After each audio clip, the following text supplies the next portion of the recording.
Magandang araw mga kaibigan. Bigyan natin ng reaksyon ngayon itong mga post ng mainstream media. Ito, Rappler, TV5 at may isa pa yung ABS-CBN.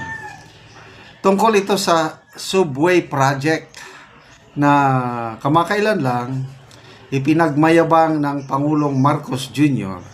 na bago ako bababa sa pwesto sa 2028, meron na tayong subway, yung train na dumadaan sa ilalim ng lupa. Wow!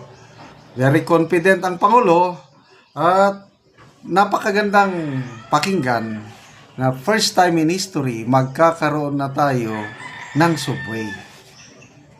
Kung magdilang anghel ang Pangulo, magpapasalamat tayo sa kanya. Sasaludo ako sa kanya. Kung matupad ito na yung one of his greatest legacies iiwan sa bansa. Kung matupad, kung makaya. Ang problema, baka hanggang kayabangan lang. Kasi sabi niya, humihingi ako ng dispensa sa inyo, magmayabang tayo. Yun, nagyabang. So, ano ba talaga? Makaya ba o hindi? Ayong, unahin ko yung ABS-CBN na post. Talagay doon, pahayag ng DOTR Secretary Vince Dizon, hindi kaya. Ang sabi ng DOTR Secretary, yung mismong mag-oversee ng project, 2032 pa matatapos. O diyan tagal pa. Sino ng presidente by 2032? Kung magkakamali sila, baka mamaya VP Sara ang presidente by that time. Ito, punta tayo sa Rappler na report. Sabi dito, Rappler, historic was the word thrown around the Makati City subway project. It was supposed to be the country's first subway system to eventually be connected to the Metro Manila subway. Ito, the failed promise of the Makati City subway project. Failed promise. Bakit? Basahin natin ha. The failed promise of Makati City subway project.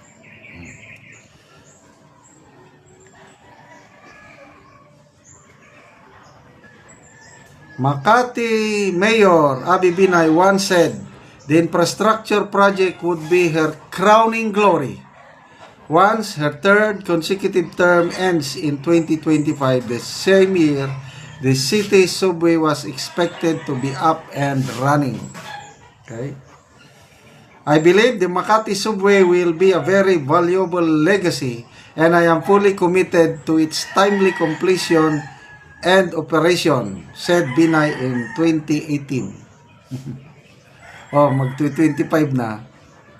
Matatapos ba yung Makati Subway Project? Ang sagot, hindi.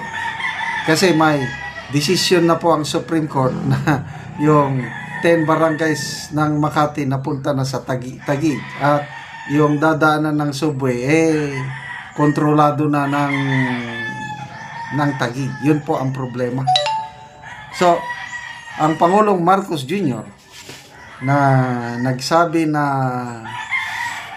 matutupad na ang kanyang subway, wala na.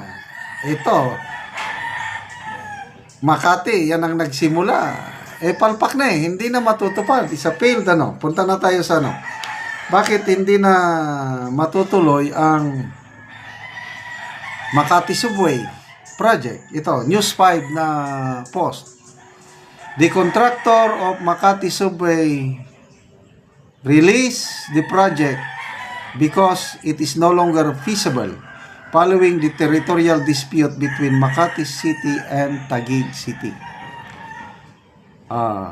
It was rendered, sabi ng contractor, it was rendered no longer economically and operationally feasible due primarily to the Philippine Supreme Court's decision declaring some subway stations and depot to be under the jurisdiction of Taguig City instead of Makati City.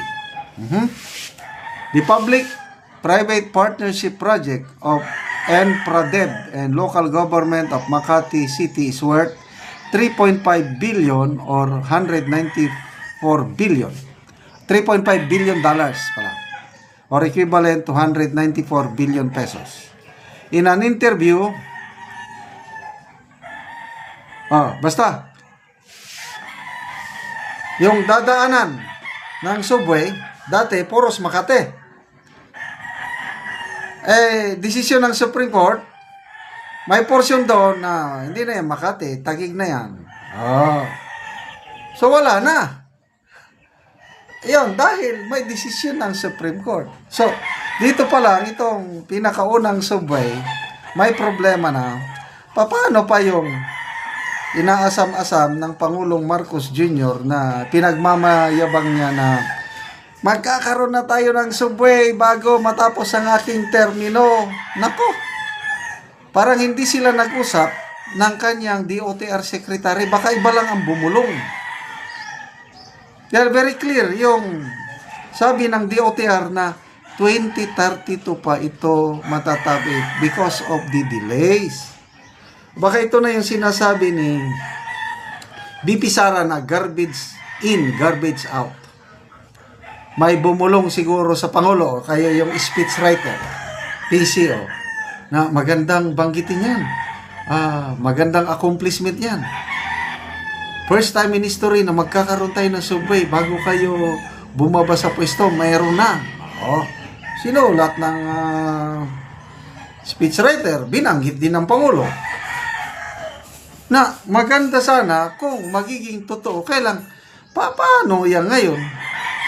Mismo ang DOTR Secretary nagsasabi, malabo, maraming delays, 2032 pa. Kanino tayo mas maniwala? Sa presidente na nag-i-speech lang o doon sa DOTR Secretary na nasa ground? Alam niyo po, napaka ganda po yung feedback kay Secretary Vince Dizon. Tauhan ito ni PRRD nung panahon niya nagtrabaho sa PRRD administration at masinop magtrabaho, masipag. So ako, mas naniniwala ako dito kay Secretary Vince Dizon na sana darating ang panahon na may subway na tayo either dito sa Makati or Taguig. Sana ma-resolve yung differences. Alam niyo, mortal na magkaaway sa politika ang Binay and Cayetanos. So, paano nila ngayon ma-resolve yan? So, kawawa po ang taxpayers, kawawa ang taong bayan sa mga ganitong nangyayari sa ating politika. Okay, salamat mga kaibigan sa inyong pag-subaybay sa ating channel. Nakakatulong kayo ng malaki sa tribong Talaandig ng Bukidnon. Ang income sa channel na ito is tinutulong natin sa tribo. Namimigay tayo ngayon ng mga yero at pako para ma-repair ang sira-sirang bahay ng tribong Talaandig.